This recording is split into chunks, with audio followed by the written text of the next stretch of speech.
La bonne attitude à adopter lorsqu'on apprend le dessin à un enfant. Encore cet été, j'ai assisté à un cas durant un atelier de dessin en manga où tout se passait extrêmement bien jusqu'à ce qu'on commence à préciser les formes. Et comme c'est souvent le cas à ce moment-là, une succession de petits traits mal placés rend le personnage particulièrement disgracieux. L'enfant qui faisait ce portrait était accompagné de sa grand-mère et elle a tout de suite pointé du doigt ce défaut. Ça a eu un effet qui était très pénible parce que la petite fille, elle s'est mise à pleurer et elle a refusé de poursuivre parce qu'elle s'est sentie en incapacité de corriger.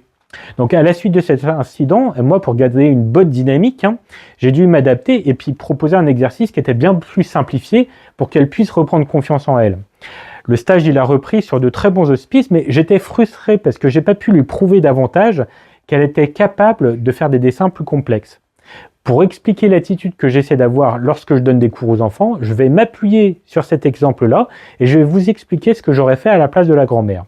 Donc dans un premier temps, je remarque tous les points positifs. Par exemple, une forme générale qui est bien observée.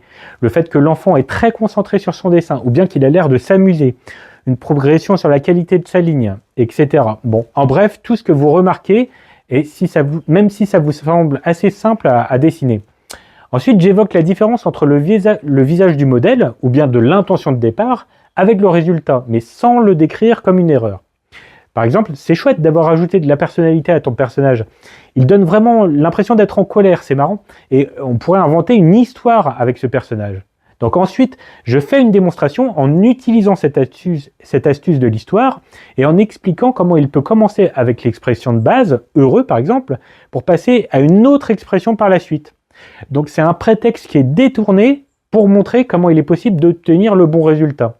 Et si vous n'avez pas d'imagination pour créer des histoires, bon, vous pouvez vous appuyer sur la logique des mèmes, par exemple, en sous-titrant les deux images. Par exemple, avant de manger le gâteau de mamie, et puis après avoir mangé le gâteau de mamie. Allez, retrouvez-moi demain pour comprendre comment permettre aux enfants de gagner en habileté. Pour ne rien manquer, abonnez-vous.